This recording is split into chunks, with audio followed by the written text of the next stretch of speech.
Sylvain, il va falloir qu'on explique un peu aux gens comment un expert comptable est devenu numéro un tendance sur le YouTube français. Et, je pense que c'est une belle histoire et je sais que tu as été artisan un petit peu de cette vidéo. Donc voilà, raconte-nous cette magnifique histoire. Ouais, en fait, on a un client qui s'appelle Bienvenue au cabinet, qu'on accompagne depuis plus d'un an maintenant. Hmm. Et on est super content, il marche très très bien sur YouTube. Mais ça reste un professionnel qui parle de comptabilité, donc un sujet pas forcément super excitant et surtout pas un sujet qu'on imagine voir en page tendance YouTube, Ouais, où généralement sur les tendances, on a vraiment des sujets qui plaisent à tout public en fait. Et du coup, c'est cette un semaine-là, sujet chiant, début on de pourrait dire semaine. un petit peu. Oui, c'est d'ailleurs On le peut le sujet dire, d'une on, vidéo on qui peut sort le bientôt. dire. A priori, en tout cas. A priori, après, c'est Oui. notre rôle de le rendre intéressant pour tout le monde.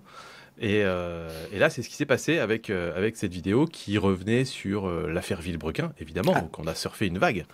Donc voilà, exactement. on va raconter tout ça, mais c'est passionnant. Et il est arrivé en numéro un tendance YouTube France, ce qui est Alors, juste hallucinant, quoi. c'est hallucinant, mais tu me connais, moi j'aime bien qu'on pose les bases. Parce que ce fameux onglet tendance, qu'est-ce que c'est réellement? Est-ce que tu connais un petit peu l'algorithme, les critères? Parce que, voilà, bon, forcément, j'ai suivi tout ça de l'intérieur. Et c'est vrai que tu le vois numéro un tendance France. Je crois qu'il était à 500, 100 000 vues à ce moment-là. Mais tu vois aussi que les numéro 2, numéro 3 tendances font par exemple plus de vues que le numéro un. Donc, comment marche cet algorithme et comment marche cet onglet tendance? Ouais. Alors déjà, on va faire un petit disclaimer. Ça va pas révolutionner sa Non. chaîne d'être en tendance. Il n'y a pas des millions de vues qui se font sur l'onglet tendance. Il y en a de moins en moins. On dit que voilà, ça fait plaisir à l'ego. C'est Oui, bien super sûr. agréable de savoir qu'on est tendance et tout. Ça, voilà, c'est stylé, voilà. Mais je préfère avoir une vidéo qui est bien propulsée par l'algo de recommandation en page d'accueil que d'être en tendance. Mais en tout cas, voilà, c'est le résultat, on va dire. C'est la conséquence de tout ce qui s'est passé sur cette Oh, vidéo. c'est le Euh, titre de la vidéo un peu clickbait pour vous expliquer comment on a c'est rendu ça. une vidéo qui peut être un petit peu chiante, sexy, et voilà, c'est tout. C'est ça. Donc l'onglet tendance permet en fait à des personnes qui savent pas quoi regarder d'aller voir un peu les grosses vidéos du moment. Et en fait, ça se base beaucoup sur la vélocité d'une vidéo.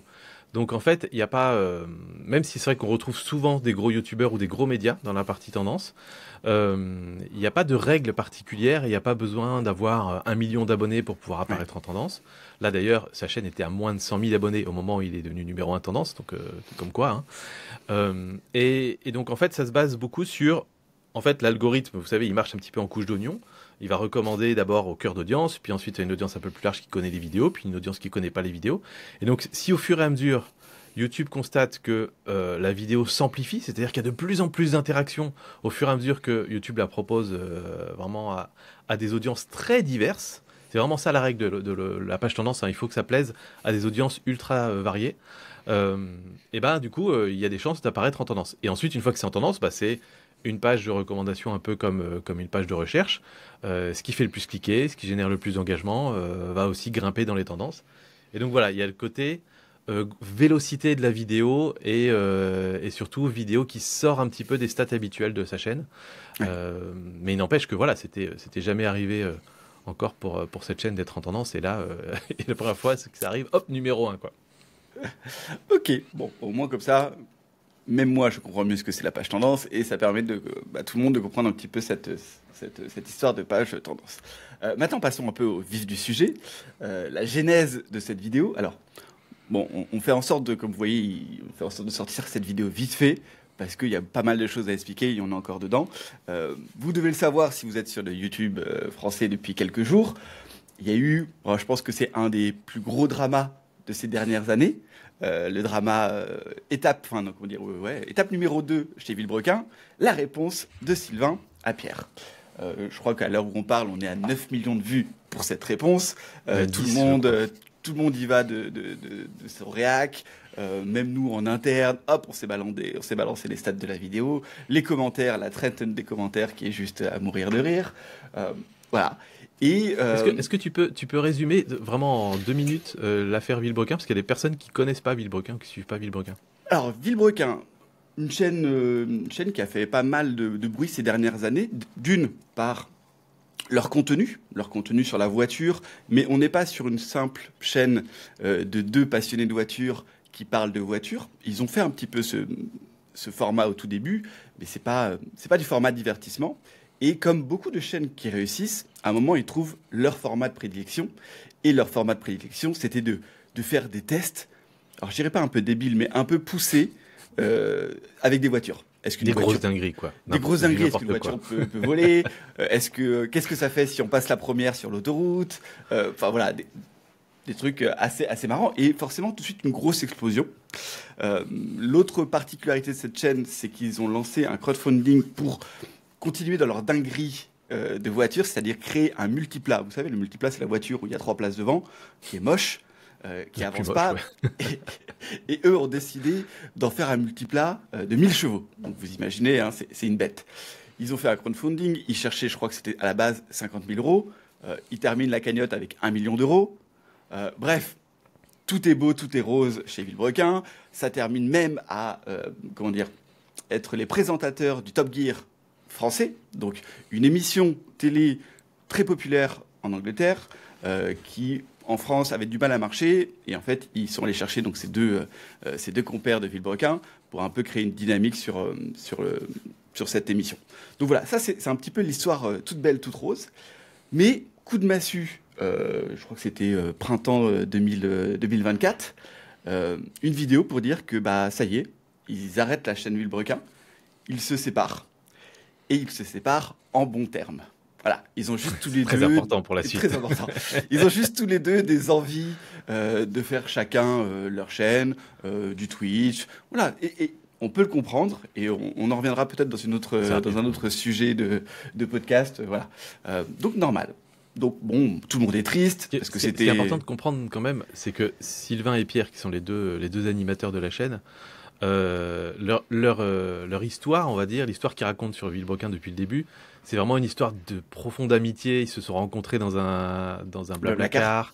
Ils sont super potes. Ils ont vraiment un côté Laurel et Hardy. Il y a le sérieux, il y a le déconneur, etc.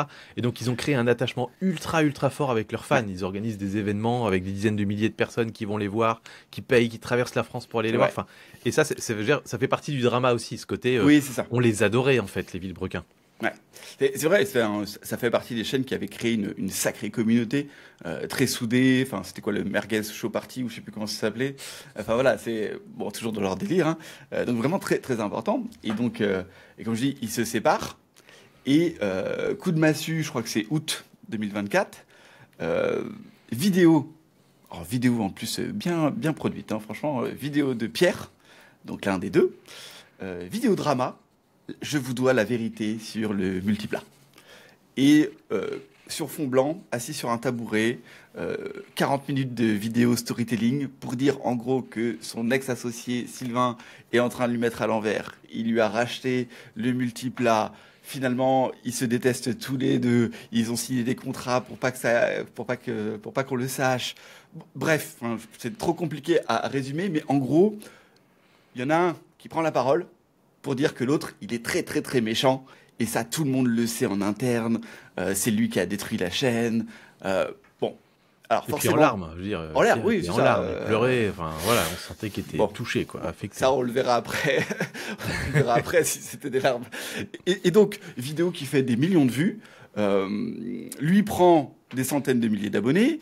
Et Sylvain est le méchant.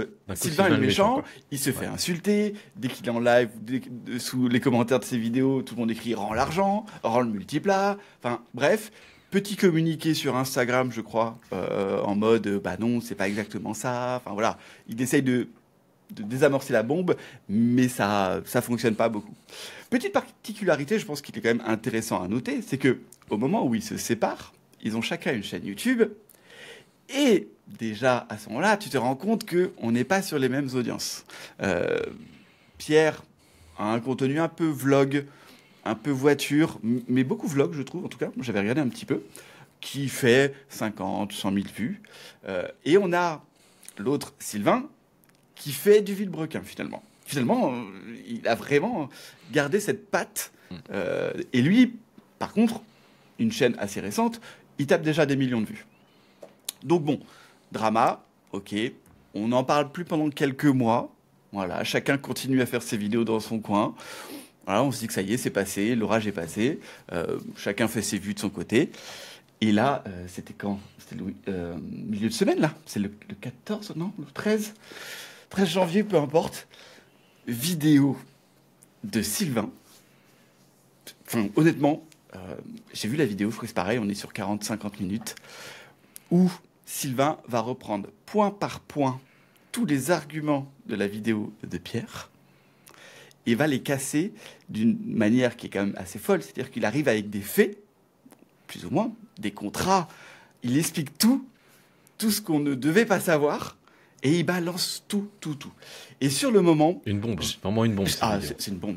Et même, on avait ce côté de Pierre, comme tu dis, un peu larmoyant, fond blanc, un peu grain cinéma, mea culpa, enfin voilà. Les violons et tout. Ouais, alors que Sylvain, on le voit dans son studio, ça déconne un petit peu. On voit franchement qu'il y a un jeu, il est sur son canapé, il fait des...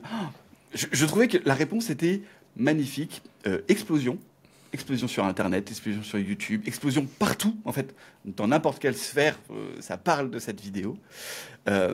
Et voilà, enfin, c'est vraiment le revers de cette bombe lâchée par Pierre des mois avant. Là, Sylvain, il fait très très mal.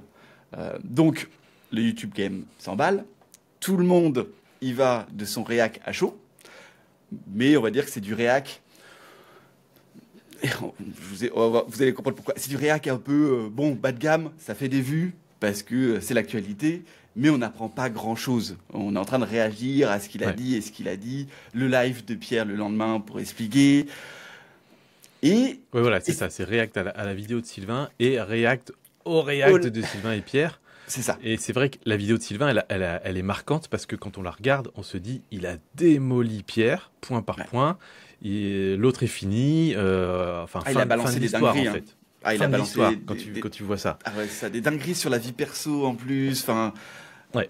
Ouais, ça fait mal. Parce que et puis en fait sa vidéo, c'est ça qui est super intéressant, c'est que la vidéo de Sylvain a l'air, je précise bien à l'air, pour mettre un peu de suspense dans notre discussion ici, et pour expliquer un petit peu la suite avec Bienvenue au cabinet. Ouais. Elle a l'air d'être incontestable en fait, parce qu'il dit, en fait déjà, on dirait qu'elle est tournée comme tu dis. Un peu à l'arrache comme ça, sans trop de préparation dans son studio, il part à droite à gauche, il fait des blagues, etc. Et puis il monte des documents, il monte des preuves et il démonte point par point. Donc en fait, moi quand j'ai vu cette vidéo-là, je me suis dit, ok, en fait il n'y a plus de discussion, il l'a démoli, il a rétabli la vérité, fin de l'histoire. Et tous les réacts vont un peu dans ce sens-là, parce qu'en fait tous les réacts sont en mode, c'est la grosse bagarre entre les deux, Sylvain a le dernier mot, c'est terminé. En fait. Et il montre des documents. Voilà. Il montre des documents alors que Pierre ne montrait pas des documents. Pierre a balancé des accusations, voilà, comme ça. Ce côté un petit peu storytelling larmoyant, tout le monde s'est dit, ok, le pauvre, il est touché. Sylvain, il arrive avec des bombes, avec des dates, avec des documents, avec des signatures, avec une histoire de chèque volé. Bref, petit fun fact, tu parlais de cette vidéo. Moi, j'ai suivi ce fameux drama. J'ai vu le réac de Sylvain sur le réac de Pierre. Tu sais combien il y a de rush sur la vidéo de Sylvain? Oui, Jérôme me l'a dit sur la vidéo de Sylvain. Je sais plus, il y a 3 ou 4 heures de rush. Ouais, je crois que c'est ça. 4 heures de rush, 4 heures et demie de rush. Long. Ce qui en dit très long en fait, sur ce qui s'est passé derrière. Ils l'ont coupé une première fois, ils l'ont dérushé pour que ça fasse, je crois que c'était 1h50. Et après, ils se sont dit non, on va enlever encore plein de trucs, on va garder que la réponse, parce qu'apparemment, il balançait mais tout, pour terminer à juste 40-50 minutes. Donc, 4 heures de rush tout seul dans ce truc. Donc, voilà, c'est assez marrant de se dire qu'en fait, il y a encore plus. J'aimerais avoir ces rushs. Il y a encore plus, mais aussi, ça veut dire qu'il y a une équipe derrière, qu'ils ont pensé en termes de com, qu'ils ont bien choisi les passages qu'ils voulaient garder, etc. C'est-à-dire que c'est beaucoup plus stratégique que ça n'en a l'air, en fait. Ouais. Et c'est là qu'intervient notre ami Jérôme. Ouais. Donc Jérôme, de la chaîne Bienvenue au cabinet, lui, sa spécialité, on va dire le format qu'il a fait connaître, c'est d'enquêter, entre guillemets, sur des personnalités, soit des personnalités d'Internet ou des entreprises, en allant fouiller les bilans comptables. Et en gros, lui, il sait très bien, vu qu'il est expert comptable, décrypter les bilans comptables et raconter du coup l'histoire que racontent les chiffres d'une entreprise ou de plusieurs entreprises. Et il s'est dit, il y a un truc là sur cette affaire. En fait, déjà, Surtout qu'il connaissait la chaîne Villebrequin parce qu'il avait déjà fait une vidéo quelques années auparavant. Voilà, comme tu dis, c'est un peu ce format, mais c'est un peu le jeu de YouTube. Tu veux être connu sur YouTube, prends ta spécialité et parle-en dans la communauté de YouTube. Donc il a fait Vodka, il a fait Amixem, et il avait déjà fait Villebrequin qui avait déjà bien fonctionné. Et si je dis pas de bêtises, tu me dis si je me trompe, mais je crois que, comme tu dis, il a senti qu'il y avait quelque chose à faire. Et un de ses premiers réflexes, ça a été de changer le titre de sa vidéo de Villebrequin, c'est ça? La miniature. Il a changé la miniature de la vidéo d'origine Villebrequin. C'est déjà la 3e fois qu'il le faisait. Il avait déjà changé quand il s'était séparé. Ouais.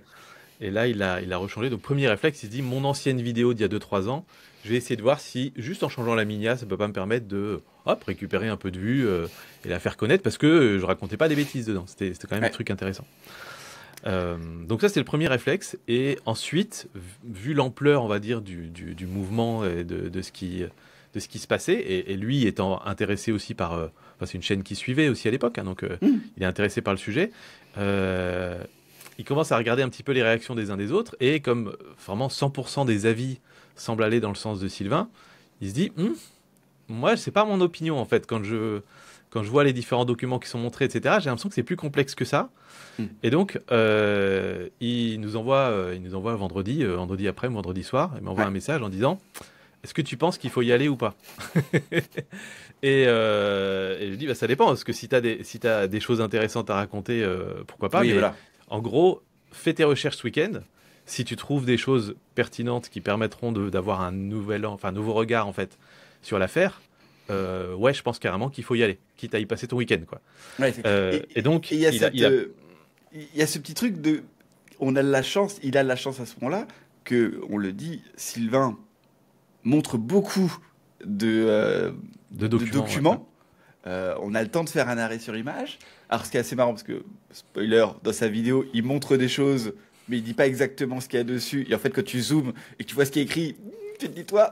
Et je crois que même le lendemain, je crois qu'il s'en est servi. Le lendemain, Pierre fait un réac et lui aussi montre d'autres documents qui va servir à Jérôme de Bienvenue au cabinet de continuer un petit peu à avoir tous ces trucs-là.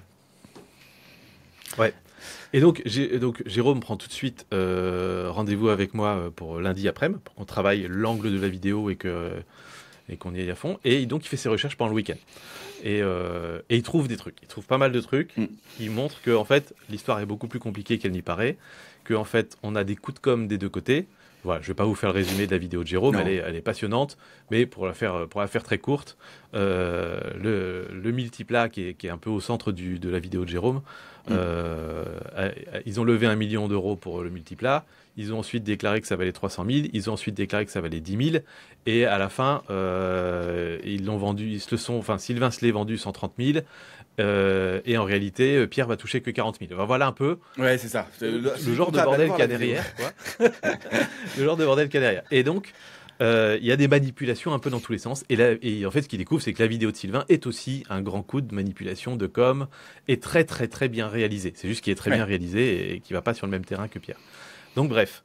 Il se dit, là, dans tout ce brouhaha où en fait tout le monde est en train d'aller dans tous les sens en mode c'est dingue, c'est dingue, c'est dingue. Il n'y a pas d'infos. Il faut que moi j'amène une vraie information pertinente, on va dire, avec ma spécialité. Donc il bosse tout le week-end. Il a fait énormément de recherches. Quand il arrive lundi après, mais qu'on se fait notre rendez-vous pour essayer de travailler un peu l'angle, le titre, la miniature, il m'envoie dinguerie sur dinguerie des découvertes qu'il a faites pendant le week-end. Du coup, c'est assez facile pour nous de trouver un bon angle. Et en gros, l'angle, c'est qui a tort, qui a raison, tu vois, qui ment entre Pierre et Sylvain. Sous-entendu, c'est pas forcément Pierre, c'est pas forcément Sylvain qui a raison, contrairement à ce que vous pensez. Et puis on a remis le multiplat au centre du truc. Donc bref, on trouve l'angle, c'est ce qu'on a l'habitude de faire avec Jérôme. C'est là où nous, on apporte un peu de la valeur. Et puis ensuite, il passe à la phase d'écriture. Nous, dans la foulée, on se dit... Ouais, branle-bas de combat. En fait, on dit, OK, si on y va, Jérôme... Toi, est-ce que tu penses pouvoir tourner ta vidéo ce soir, lundi soir? Il me dit, c'est compliqué parce que je suis au boulot jusqu'à telle heure, après ça j'ai tel truc. J'ai dit, là, il faut absolument qu'on la publie demain soir, donc mardi soir, parce qu'après, quand on est sur des tendances comme ça et des actus, ça peut vite s'effacer. Donc en gros, je lui ai dit chaque jour, qu'on prend de retard, c'est de 50 000 vues en moins quoi, sur ta vidéo, en gros. Hein. Et donc, il dit, je vais faire tout mon possible. Et il a réussi à la tourner le soir. Il a envoyé ses rushs dans la nuit. Et notre monteur, lui, nous a dit, OK, je mets de côté mes autres projets pour pouvoir monter ça à toute vitesse. Il l'a monté mardi toute la journée. Notre Media Maker a fait pareil pour qu'on puisse la sortir mardi. Alors, on devait la sortir mardi soir. Elle est sortie, je crois, mercredi matin à 9h. Mais voilà, on était... Tu vas trop vite. Mets un peu de storytelling dans cette histoire. Ah là là, Sylvain, le youtubeur. Non, donc, effectivement, raconter rapidement, c'est ça. Raconter avec un petit peu plus de storytelling, mais de l'attention. C'est-à-dire que oui, le lundi, branle-bas de combat, on contacte un monteur, notre monteur spécialisé, big up à Gauthier. Gauthier nous dit qu'il est en déplacement à ce moment-là. Oui, c'est vrai. Que c'est compliqué pour lui, mais il a quand même des gens dans son équipe. Donc, je crois qu'il fait le dérush pendant qu'il est en déplacement. Il envoie le dérush à son collègue qui commence à monter la vidéo. Toi, nous on a quelqu'un, donc Laurine, si vous avez l'habitude de nous écouter, vous la connaissez, qui s'occupe des miniatures. On lui dit, Laurine, là, vite fait, il nous faut une putain de dinguerie en miniature. Tout le monde se met à fond dessus. Le lendemain, effectivement, Gauthier envoie la V1 à Jérôme en fin d'après-midi. Mais à ce moment-là, Jérôme, tu sais où il est à ce moment-là, Jérôme ? Oui, je crois qu'il est à la réunion parents-prof. Il est à la réunion de parents-prof. Donc on se dit, merde, comment on va faire ?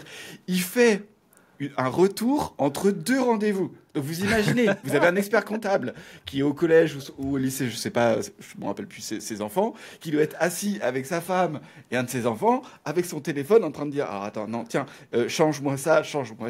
Hop, il retourne en rendez-vous. Pendant qu'il est en rendez-vous, Gauthier s'occupe de tout ça. Et c'est le soir même que ça valide. Et effectivement, il sort cette bombe, parce que pour moi, c'est aussi une autre bombe, le mercredi matin. Le mercredi matin. Alors, vous le comprenez, c'est Sylvain qui s'occupe de Jérôme. Donc moi, je suis quelques messages, mais je suis sur d'autres projets. Et là, le mercredi matin, je crois que YouTube, parce que j'ai toujours YouTube à côté sur mon deuxième écran, je crois que YouTube me la propose rapidement. Je crois que je la vois... Ça fait une demi-heure. Ouais, ça fait une demi-heure qu'elle est sortie. Ouais. On est déjà à 50 000 vues en une demi-heure. J'arrête tout ce que je fais et là, je la regarde. Et souvent, dans les vidéos de nos clients, la deuxième chose que je fais après avoir regardé la vidéo, c'est les commentaires. Parce que pour moi, c'est des pépites, les commentaires. Ouais, et là, ça en dit long. Et là, je me dis, oh putain, elle va faire mal. Cette vidéo va faire mal. Pourquoi ? Parce qu'à ce moment-là, je comprends que Jérôme est devenu une référence dans son domaine et que beaucoup de commentaires disent « J'attendais cette vidéo-là concernant ce drama ». C'est-à-dire que tous les autres réacs qui sortent depuis 2 jours, ok, ça blablate un peu, ça fait 50 000 vues, ça fait 100 000 vues selon la notoriété de la chaîne, mais cette vidéo-là, c'est celle qui va mettre un point d'honneur, celle qui va mettre un point final plutôt à ce drama, parce qu'on n'aura que des faits, que du comptable, et elle est à ce moment-là déjà en référence avec une autre chaîne qui s'appelle Vous avez le droit, qui est un avocat sur YouTube, qui est devenu lui aussi, depuis maintenant quelques années, la référence droit sur YouTube, parce que lui aussi, il explique du droit concernant des affaires de YouTubeurs. Et à ce moment-là, j'envoie un message à Sylvain, je dis ça y est, elle va être monstrueuse, cette vidéo. Elle va être monstrueuse. Ouais, en fait, il y a plusieurs trucs en même temps. Je vais essayer de pas les perdre dans ma tête. Mais par rapport à ce que tu dis, effectivement, ce commentaire, il fait ultra plaisir parce que ça vient concrétiser un peu tout le boulot que Jérôme fait et sur lequel on l'aide évidemment depuis 1 an, qui est effectivement de devenir sa référence avec son format. Parce que quand les internautes disent, quand il y a un cas comme ça, j'attends la vidéo de Bienvenue au cabinet, tout comme j'attends le point de vue juridique de Vous avez le droit et comme j'attends l'analyse non verbale de Fabien Olicard, c'est les 3 qui étaient cités ensemble. Ouais. Tu te dis, ok, là c'est bon, on a posé Jérôme à la bonne place, et ça fait très très très plaisir pour lui. Donc ça c'est une première chose. La deuxième chose, c'est que pourquoi la vidéo elle a été recommandée tout en haut à gauche de ton feed, alors qu'il y a plein d'autres reacts en fait qui sont sortis. Il y en a des dizaines et des dizaines des vidéos qui sont sorties. Il y a plein de gens qui ont voulu surfer sur la vague. Donc en fait, c'est pas, je veux dire, l'analyse facile de l'extérieur, c'est de se dire, ah ouais, ils ont surfé sur la vague, il y avait un truc sur Villebrequin, ils ont sorti une vidéo là-dessus, évidemment, ça fait 500 000 vues, c'est facile, quoi. Bah, sauf que pendant ce temps-là, déjà, c'était pas loin d'être la première qui est sortie, Ouais. et elle a cartonné bien plus que les Que autres, tous les et les autres, autres sont ouais. pas passés numéro 1 tendance YouTube. Donc c'est quand même qu'il se passe autre chose sur cette vidéo-là. Et en fait, quand il y a une grosse actu comme ça qui fait beaucoup parler, il y a deux vagues. Et il faut choisir sur laquelle on veut surfer. Il y a la toute première qui est les premiers React. Et donc là, je le sais parce que je l'ai vécu sur ma chaîne photo, quand il y a des annonces de boîtiers photo un peu incroyables, etc. J'ai joué ce jeu-là, moi, des fois, de la première vague, de dire, OK, l'annonce vient d'être faite, je tourne une vidéo en live, en direct, pour publier 1 heure après l'annonce, pour essayer de surfer sur cette vague-là, être le premier dessus. Et effectivement, cette vague, elle existe, elle marche, sauf que effectivement, les infos qu'on donne là-dedans, bah, ça peut être que des infos de ah, regardez, ils ont annoncé ça, regardez, ils ont annoncé ça. Donc là, c'était que ça, les réacts. C'était ah bah regardez, Sylvain, il a démoli Pierre, regardez ce qu'il a dit, mais on n'apporte pas d'infos supplémentaires. Et ensuite, il y a une deuxième vague qui est super intéressante que pour les grosses actus, c'est-à-dire des actus qui vont durer plus d'une semaine. Il y a des Ouais. actus, des fois, allez, 2 jours après, plus personne n'en parle.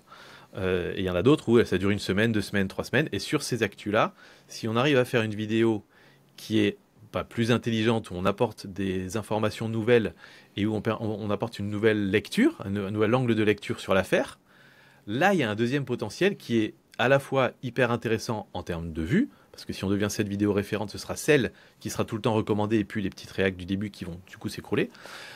Et en plus, ça va mettre beaucoup plus en avant l'expertise de la personne. Parce que du coup, là, toutes les personnes qui découvrent Jérôme, je veux dire, il a un taux d'abonnement sur cette vidéo qui est monstrueux. Il a gagné, je sais plus, 6, 7, 8 000 abonnés avec cette vidéo déjà. Oui, je crois.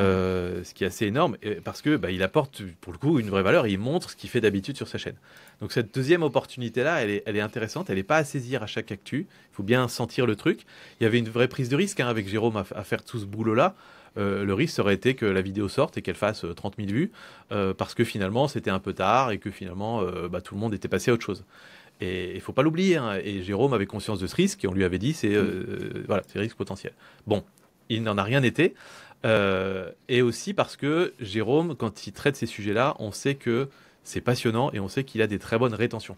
Et ça, c'est le dernier point sur lequel je voulais appuyer, c'est que pour que votre vidéo elle soit recommandée tout en haut à gauche sur la page d'accueil, il faut que la rétention de la vidéo soit très bonne. Et quand la rétention de la vidéo est très bonne, YouTube sait que ça vaut le coup de la montrer. Là, en plus, c'est facile parce que les audiences, YouTube les trouve en 2 secondes. C'est tous les gens qui ont déjà cliqué sur des trucs de Villebrequin. Et si la rétention est bien meilleure que les autres vidéos React, ce qui était clairement le cas, YouTube va la montrer 2 fois, 3 fois, 4 fois, 5 fois jusqu'à ce que les gens cliquent. Parce que YouTube sait qu'au final, ça va nous plaire de cliquer dessus. Et donc, c'est ça qui va créer cet effet boule de neige. Et c'est aussi ça qui a amené la vidéo à être recommandée en page tendance, parce que bah, quand on l'est proposé à tout le monde, non seulement les gens cliquent, mais en plus les gens regardent longtemps. Et c'est un peu ça le secret. Et c'est là où avoir un expert comme Jérôme, vraiment qui est ultra intéressant sur son domaine, et qui en plus amène une vision très différente de l'affaire Villebrequin, bah, la clé du succès, elle se trouve là, quoi. Il faut évidemment avoir un bon taux de clic à côté, il faut qu'on ait trouvé le bon angle, et évidemment, donc voilà, je minimise pas notre rôle aussi dans l'affaire, mais avec quelqu'un qui fait juste du React ou qui aurait juste dit un peu tout et n'importe quoi, ça n'aurait pas du tout eu le même effet. Oui. Voilà. Notre expertise à nous ne fonctionne qu'avec des experts déjà dans leur domaine. En tout cas, c'est là, nous, où on s'éclate le plus aussi, c'est de faire monter des personnes qui ont des vraies choses à dire, qui ont quelque chose de différent. Et nous, on va arriver avec notre expertise pour les faire se développer très rapidement. Mais Jérôme s'est développé avant nous, sans nous. Et même sans nous, il y arriverait. Il y arriverait peut-être moins vite, moins fort. Mais ouais, intéressant. Est-ce que tu as quelques chiffres, parce que tu as accès quand même au studio de Jérôme, est-ce que tu as quelques chiffres sur la rétention, le taux de clic dans les premières... On va passer en mode data, parce qu'on adore la data. Hein, donc si vous étiez là juste pour qu'on vous explique le drama, bah voilà, c'est fini. Maintenant, on va passer un peu dans les chiffres. Moi, je trouve ça intéressant d'analyser aussi ce que ça donne en termes de chiffres. Je regardais vite fait, je crois qu'en abonnés, les 7 derniers jours, donc ça prend les trucs, on est à presque 12 000 abonnés les 7 derniers jours. C'est quasiment intégralement dû à cette vidéo-là. Hein. Oui, et encore une fois... Et puis, on est trop content parce que Jérôme a passé le cap des 100 000 abonnés dans ces jours-là. Et bah comme nous, c'est la deuxième fois qu'on a nos clients qui passent les 100 000. Et comme pour la première fois, j'étais dans le YouTube Studio à minuit et demi en train de voir les 99 998, 99 998. Je l'ai enregistré, j'ai fait un screen que je lui ai envoyé, pas de toi. une vidéo que je lui ai envoyée parce que je voulais qu'il garde ce souvenir-là aussi. Et bah ouais, c'est trop bien. C'est trop bien. T'as les petits. Ah non, mais je trouve ça, j'adore. Et tu vois, moi, je m'amuse encore à aller regarder les commentaires. Il y a des commentaires qui sont magnifiques, quoi. Enfin, il y a des gens qui découvrent, et c'est aussi ça la puissance de YouTube. C'est-à-dire qu'il y a des gens, parce qu'il y a plein de gens alors, il y a quelques personnes qui ont fait, oui, encore quelqu'un qui réagit à ce drama. Bon, peu importe, peu importe. Moi, ce que j'aime bien, c'est les gens qui le découvrent grâce à cette vidéo. Et en fait, qui disent, mais putain, mais comment j'ai loupé cette chaîne, quoi. Et qui vont se farcir 3-4 vidéos de sa chaîne, parce que si vous connaissez pas sa chaîne, c'est très addictif, hein. Vous en regardez une, et là, vous comprenez tout de suite, grâce à une vidéo, tout ce que va vous apporter comment, Jérôme, et surtout ce côté de, putain, mais en fait, le mec, il parle de comptabilité, quoi. Enfin, j'ai envie de dire, d'actifs, de passifs, enfin, j'ai fait un petit peu de compta vite fait dans mes études. J'aurais adoré avoir un prof comme ça, quoi. L'éducation nationale, si vous nous écoutez, le jour où vous voulez vraiment revoir les cours de comptabilité, appelez Jérôme. Il va vous faire un programme, étude 1, Villebrequin, étude 2, les comptes d'Amixem. Et là, vous allez voir, hein, tout le monde va adorer la comptabilité. Mais on a des commentaires qui font juste plaisir parce que c'est un peu ce qu'on disait au tout début. Jérôme a rendu ce côté un peu chiant, linéaire, pas sexy, la comptabilité. Et finalement... Enfin, même quand vous regardez une vidéo de 40 minutes de Jérôme, à la fin, vous êtes là, wow, j'ai adoré. En plus, j'ai tout compris. Ouais. Bah, c'est un excellent ambassadeur pour la comptable. Hein. Donc j'ai les stats là. Allez. Les stats. Donc aujourd'hui, là, au moment où on tourne cette vidéo, sa vidéo est à 774 000 vues. Toujours écrit numéro 1 des tendances à côté d'ailleurs. Je ne sais pas si c'est toujours le cas, mais c'est écrit toujours numéro 1 des tendances. Ça fait trop plaisir de voir ça. Je fasse un petit screen d'ailleurs. Donc 2682 commentaires. Donc voilà, c'est juste monstrueux. Alors la vélocité a pas mal ralenti hein, quand même sur la vidéo, mais il fait quand même encore du 2-3 000 vues par heure. Hein, donc c'est pas dégueu quoi. Voilà, il a un taux de like de 97% sur sa vidéo. Donc ça reste excellent. Et alors le nombre d'abonnés c'est toujours un peu plus compliqué parce que par exemple je peux voir plus 6900 abonnés directement sur les analytics de sa vidéo. Ouais. Mais en réalité, il y a beaucoup de gens qui vous tombent sur sa vidéo, en regardent une autre, ou bien vont voir sur la chaîne et s'abonnent sur la chaîne. Donc tout ça ne sont pas comptabilisés. Mais il en a gagné bien plus que ça, effectivement. Il a plus de 12, 13 000, un truc comme ça. Petite stat, moi, qui m'a choqué quand sa vidéo est sortie, c'était le nombre de vues par minute lors des premières heures. À un moment, on a dépassé 1000 vues par minute. Alors déjà, c'est très drôle, c'était ultra stable. C'est-à-dire qu'on était à 600 vues par minute dès la sortie de la vidéo, et puis c'est monté à 700, puis c'est monté à 800, et c'était vraiment très très très stable, il n'y a pas eu des grands pics, des grandes vallées, etc. Ouais. On sent vraiment que la machine YouTube s'est mise en route, et puis que on balance comme ça, et puis la vidéo est sortie à 9h un mercredi matin hein, en plus, hein, donc il faut bien garder ça en tête, qu'effectivement à 9h30 il y avait 50 000 vues sur la vidéo. Comme quoi il n'y a pas d'heure pour YouTube. Non. Et donc, il y a un moment, effectivement, on a dépassé 1000 vues par minute, quoi. Donc, c'est énorme. Ça, c'était, on se rend pas compte, en fait. On se rend vraiment pas compte. Et c'est des gens qui regardent plus de 10 minutes, en fait. Imaginez que vous avez 1000 personnes devant vous. Et encore, attends, si les gens te regardent 10 minutes en moyenne, ça veut dire que tu as 10 000 personnes, en fait. Tu as 10 000 personnes qui t'entendent parler dans un TEDx. Tu as rempli un Zénith pour un TEDx de 10 minutes, quoi. Voilà. Et ça, bon, bref. C'est bien de remettre un peu cette réalité du nombre de vues. Qu'est-ce que ça fait? Parce que je trouve que quand vous êtes sur YouTube, quand vous êtes sur les réseaux sociaux, vous ne faites plus attention à l'importance du nombre. Qu'est-ce que ça veut dire 1000 personnes? Qu'est-ce que ça veut dire 10 000 personnes? Je sais que quand je faisais un peu des cours sur le marketing, j'expliquais, voilà, vous avez déjà 30 vues, vous êtes debout devant une salle de classe. Ouais. Voilà. 1000 vues. Ouais, quand même. Ouais, 1000 vues. Vous êtes déjà dans un petit concert. Voilà. 45 000 vues, vous êtes tout seul au milieu du Stade de France. 45 000 vues. Ouais.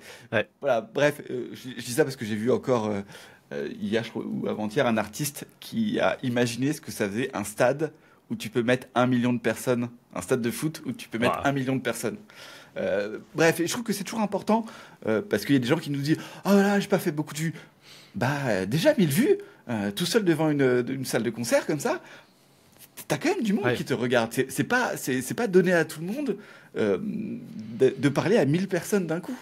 Et même déjà, des fois, à 300 personnes d'un coup. Alors, il va imaginer le presque 800 000 de Jérôme. Voilà. C'est à remettre dans son contexte un petit peu les vues, hein, je pense.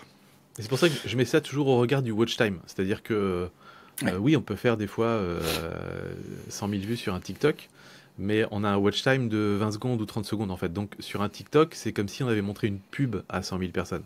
Parce que c'est 20 secondes. 20 secondes d'attention, c'est très, très peu, en fait, finalement. Alors que là, on parle de gens qui se sont arrêtés 10 minutes. En moyenne, là, sur la vidéo de Jérôme, c'est 10 minutes de watch time. C'est une vidéo qui en fait 22. Donc on a 48% de rétention. C'est déjà énorme. Il est dans le top du top des rétentions, alors même que c'est basé sur 500 000 vues. Hein. Donc c'est quand même énorme. Ça, c'est un élément qui est quand même vachement intéressant. Nous, on le constate, en tout cas dans les stats, c'est que la rétention de la vidéo des premières heures, généralement, reste assez proche de la rétention de la vidéo sur le long terme, en fait. Ouais. C'est-à-dire que sur les premières heures, tu vas peut-être être à 52%, et c'était à 50%, enfin, en tout cas pour lui, hein, il était peut-être là à 52, 53%, et on sait que ça va baisser un tout petit peu au fur et à mesure que la vidéo touche une audience large, mais pas tant que ça. Là où le taux de clic, c'est très différent. Le taux de clic des premières heures va être stratosphérique, et puis il peut baisser très fort. S'il baisse un peu, on risque d'avoir de la viralité. S'il baisse beaucoup, la vidéo va s'éteindre.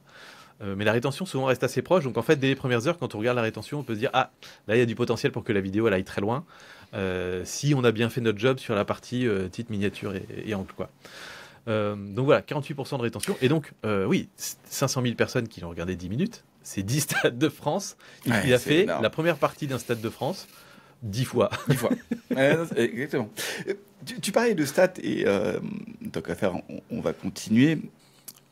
Tu nous as envoyé les chiffres de l'A/B testing, enfin du test and compare de YouTube. Je pense que c'est intéressant pour tous ceux qui nous écoutent. Explique pourquoi je veux que tu en parles. Ouais, super intéressant parce que, alors bon, déjà on lui a envoyé 3 miniatures, comme on fait à chaque fois pour nos clients. Donc en fait, nous, systématiquement, ce qu'on fait, c'est qu'on teste 2 concepts radicalement différents, et sur l'un des 2 concepts, on fait une variante.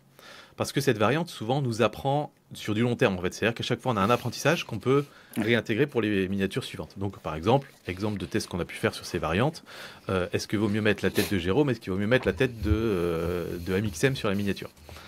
Spoiler, on s'est rendu compte que la plupart du temps, on va aller mieux mettre la tête de Jérôme. Ce qui déjà montre aussi à quel point il commence à devenir une référence.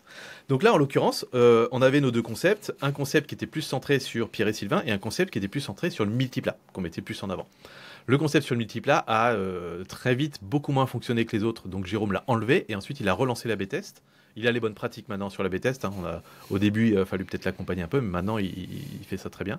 Et donc maintenant, on avait juste Pierre et Sylvain, on a les 2 concepts Pierre et Sylvain, et en fait, on en a un qui joue sur de la positivité, un autre qui joue sur la négativité. Donc c'est-à-dire que c'est exactement les mêmes miniatures, sauf que le texte change. Il y en a une qui dit qui a raison, et l'autre qui dit qui ment. Ouais. Donc c'est rigolo, parce qu'en fait, la vidéo va dire exactement la même chose.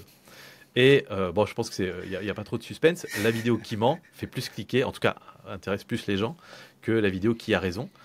Juste simplement parce que ça sous-entend que l'un des deux est en train de mentir, alors que... Enfin, c'est tout bête, hein. C'est comme quand on fait une vidéo 5 conseils pour apprendre machin truc et 5 erreurs pour ne pas faire machin truc. Les 5 erreurs, ça marche toujours mieux. C'est le petit biais de négativité. Il n'y a pas de souci. Et c'est un truc que beaucoup de pros hésitent à faire. Ils ont un peu peur en fait, de faire ce genre de truc. Il faut juste se dire que c'est juste un prétexte pour donner envie aux gens de cliquer.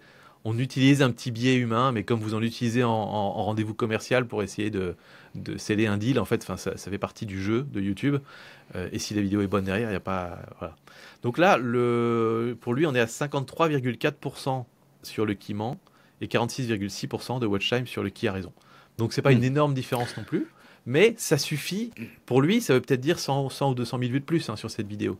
Parce que ça va jouer sur la viralité, ça va jouer sur le taux de clic global. C'est quand même important, quoi. C'est un tout, c'est des choses que nous, on fait attention pour nos clients. Ce sont des petits détails qui sont peut-être pas importants quand vous lancez une chaîne, mais qui sont extrêmement importants quand vous faites de ce qu'on appelle l'optimisation. Comme dit Sylvain, aller chercher 100 000 vues de plus, bah c'est pas rien, 100 000 vues de plus. Donc, oui. donc voilà. Donc, est-ce qu'on a fait le tour de cette magnifique histoire, Sylvain? Est-ce qu'on avait des Je choses à pense, rajouter? ouais, moi je voulais juste redire encore une fois ici à quel point, enfin moi, en fait, dans tout ça, je suis hyper content pour Jérôme, c'est trop Oui, bien, c'est super pour lui. C'est un moment où on fait un peu la fête, etc. Après, on va reprendre des vidéos plus traditionnelles. Évidemment, on s'attendra pas à faire 1 million de vues à chaque fois, et c'est non. pas grave. Mais en fait, c'est surtout, moi, ça m'a permis de constater que chez Vidéobiz, on était capable de se mettre en branle quand il y avait une opportunité et de la saisir pour nos clients. Ouais. Et ça, c'est pas évident parce qu'en fait, beaucoup de nos clients viennent nous voir justement parce que on les aide à se structurer, on Mm. les aide à prévoir 2, 3 semaines à l'avance les contenus pour avoir bien le temps de bien les travailler, etc. Et nos monteurs et nos mini-makers aiment travailler avec nous parce que justement, ils savent exactement ce qu'ils ont à faire dans la semaine, ils peuvent prendre le temps de faire les choses bien. Et ça, c'est vraiment une de nos forces, d'être vraiment bien organisé comme ça et d'anticiper. Et donc, du coup, c'était pas forcément une évidence de se dire qu'on était capable d'agir dans l'urgence pour vraiment surfer une vague quand elle se présente. Et là, du coup, je suis vraiment ravi de voir qu'on a été capable de le faire, que Jérôme aussi a été capable, parce que Bien sûr. il aurait très bien pu nous dire Ouais. ah non, non, Sylvain, c'est bon, j'ai pas envie de me lancer là-dedans. Mm. D'ailleurs, il a dit qu'il allait prendre 3, 4 jours hors YouTube juste après pour se reposer et qu'on avait décalé un peu la vidéo suivante parce qu'il était Ouais. cuit.